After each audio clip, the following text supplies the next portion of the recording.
Hi, welcome back to my channel. In this video, I'm going to do something a little different. I'm going to go through the different Bibles that have had an impact on my life. Starting with the Revised Standard Version, which is what I read as a kid. This is not the copy I had as a kid. This is a more recent copy I have. The copy I had as a kid got lost at one point, so I have no idea whatever happened to it. It was a red hardcover and it had some paintings in between the different pages of the text. It was a really nice Bible. So that's what I started with when I was a United Methodist. Then, when I got time for youth group, the youth group I was in required the NIV. This is not the NIV I had at the time, but the one I had at the time was a hardcover, but it was covered in cloth. It looked like denim, and it was a 1984 text. This one here is a 1984 text. So that's what I used when I was in youth group. Then in 2005, I was at Kmart and I saw this Bible. I thought it looked really cool. This is a New King James Compact Bible. I haven't done a video on this one yet, but I will. It's 2 columns. It's got Words of Christ in red, and it's got a concordance. It's a Thomas Nelson. I think this one's out of print. But yeah, this was really cool, and this got me into, after a period of not going to church, this got me into going back to church. At the time I was using this, I was going to a mega church. Then next, I started going to another church that used the NIV, so I went back to the NIV for a while. But then I also started using the ESV because during Bible study, we were playing videos with John Piper, and John Piper uses the ESV. So I bought a paperback ESV. I still have that paperback ESV with all my highlights from the John Piper video in it, but it's in storage right now. So instead, I'm going to show the ESV with Creeds and Confessions. But the video series got me into John Piper and got me interested in Calvinism. So here's the ESV. I've done a video on this not that long ago. So that was that, and that was a conservative Christian church. Then next, in 2009 to the end of 2010, this is going to be a little controversial here, so warning, I was going to the Latter-day Saint Church, and in 2010 I joined. I was a member for 6 months, and this is a Latter-day Saint quadruple combination. It has the KJV Bible, it has the Book of Mormon, Doctrine and Covenants, and the Pearl of Great Price, and is published by the Church of Jesus Christ of Latter-day Saints. This one's thumb index. This is not the one I used while I was a member. This is one I got more recently to do some research and studying with. But it's really thick. It's thicker than some of the study Bibles I have. The print is actually not that bad in this one. It's pretty decent size. It's 2-column text, and then it's got footnotes at the bottom of the page that cross-reference between these different books. There's also a Bible dictionary in here, a topical index, there's maps, there's a lot of study tools in it, which when you're a Latter-day Saint, it's nice to have everything you need right here. I also have this in the form of an app. So this is just something I think is nice to have around for researching, and sometimes I just like to read the Book of Mormon sometimes. So this is kind of nice. I'm going to probably do an entire video on this. Then all this time during all of this, up to this point, I've been using a lot of Bible translations, more than what are going to be included in this video. And then, let's see, after the LDS Church in 2010, I left and got my name removed from the membership rolls. Then around that time, I went to the first Lutheran church I ever went to, which is a Wisconsin Evangelical Lutheran Synod Church. And this was in the town I grew up in. And that was an interesting experience, seeing how Lutheran churches are. And then I ended up moving to another town and going to a few different churches there, including an ELCA Lutheran church, which is a more liberal Lutheran church. And then ended up from there, when my mom was dying from cancer, ended up moving to another town and going to a Lutheran church, Missouri Synod Church, for a while. But I also went to some other churches in that town, which is the town I'm in at the moment. And currently going to a Baptist church. And the Bible I'm currently using is the Legacy Standard Bible. It's the main translation I'm using. I also still use the NASB Bible. I use the NASB 77, 95, and 2020. But this is the Bible I take the Bible study. It's like the Pew Bible version of it. It is similar to the handy size, except there's no red accents on the page.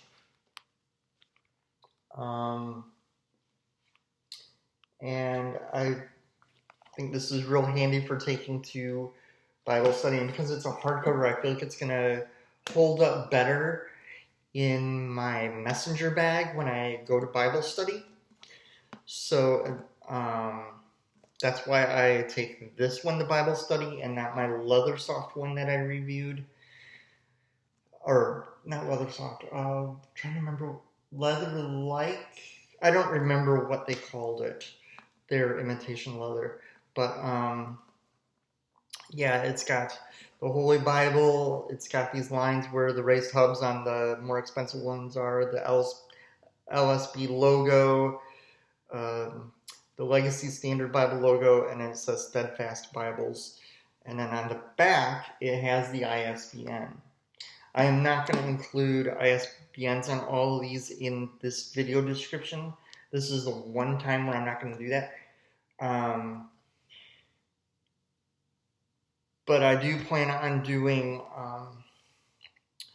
videos on some of the Bibles I've shown, and in those videos I will include the ISBNs. This is just a video to talk about my life with the Bible. And I guess now this video is going to be a bit longer than my normal videos, maybe. But yeah, I really enjoyed this one quite a bit. I don't remember what page I did some highlighting on in this one, but I did do some highlighting in this one somewhere. And I use dry highlighters, and dry highlighters work really good in this Bible. I do not remember how much this one was. I bought this one on Amazon. The imitation leather one I bought on christianbook.com. But still, the Legacy Standard Bible is awesome. I also have the Kindle of this too, and the Kindle is really good. There's also an LSB app that is really good. And the LSB app, I noticed the last time I used it, it does have footnotes. Or notes of some kind. I don't remember if they're called footnotes or translator notes, but it had some notes when I was using the app to do some Bible reading. But that's all of those Bibles. My history with Christianity is I started in the United Methodist Church. That's what I was baptized in as a baby. I was in the Methodist Church till I was about 11. And then I went to a charismatic church when I was a teenager until that church just closed. And then I didn't go to a church for I don't remember how long, until 2005. And in 2005, I went to that mega church, and I was having a hard time getting there. So then I went to one of the churches in the town I grew up in, and then from there I went to the Latter-day Saints for a while. Then I went back to the Methodist Church for a little bit. Then I tried that Wisconsin Evangelical Lutheran Synod Church, and then I already told you the rest of the story. So that's my story with the Bible and a little bit of my history with Christianity. Maybe I'll do a more detailed video on my history with Christianity at some point. But for this video, I think that's all that's needed to be said for this video, for my history with Christianity. Like I said, I've used many Bible translations because in 2005, when I got the NKJV here, I started getting into wanting to know more about Bible translations. What all Bible translations there are, what's the history of Bible translation. So I got into things like the William Tyndale New Testament, the Matthew's Bible, the Geneva Bible. I'm trying to remember what the other ones were. I can't remember what the other ones were off the top of my head. Some of them I have in storage. But yeah, this Bible started a journey of going into as much detail with the Bible as I could, including going to Bible college. So because of this, I ended up wanting to learn as much as I can about the Bible and about Bible translation and how much care goes into taking the original Hebrew, Aramaic, and Greek and putting it into English for us. A lot of care goes into it with all these different translations. So, yeah, it's been an interesting journey with the Bible, starting from the RSV to today using the Legacy Standard Bible. It's been interesting. It's interesting how God works in our lives. So, I will be doing a video on this one. I will do a video on this one too, which I don't know how many people are going to watch, but still I think it's worth doing a video on because it's good to learn about other religions and how they differ from Christianity, and then by understanding them, we can talk to them and show them what they are missing or what they're overlooking or what they're getting wrong, and show them what they got, the true gospel, for lack of a better way of saying it. It's not the way I prefer to say it, but for this video, that's how I'm going to say it. But the gospel as it's found in the Bible.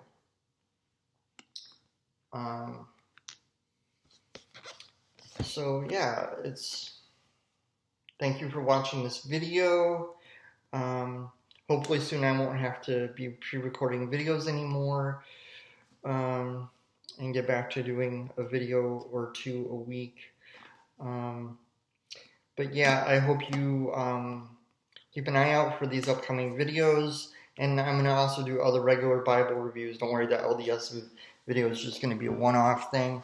Although I might do some videos on some other books from other religions too, just to show how they differ from what we have, or to show how different religions view their scriptures from the way we view our scriptures. For us, this is God talking to us. God still speaks, and He speaks through this, and it's the Holy Spirit that helps us to understand this. A lot of people don't realize that for us to get these Bibles in English, people died for us to have them in English. People died just believing the Bible should be in English. If they believed that the Bible should be in English, it was an executable thing. As you can see, this one's quite well worn. I used to stick a pen right here. That's why there's a crease here. Yeah, the Bible is one of the most important things in the Christian life, and I just thought I would do a video on my life with the Bible and show the various ways God has spoken to me. And this particular one was a huge help. But it's nice to have the translation that started it all for me, the Revised Standard Version.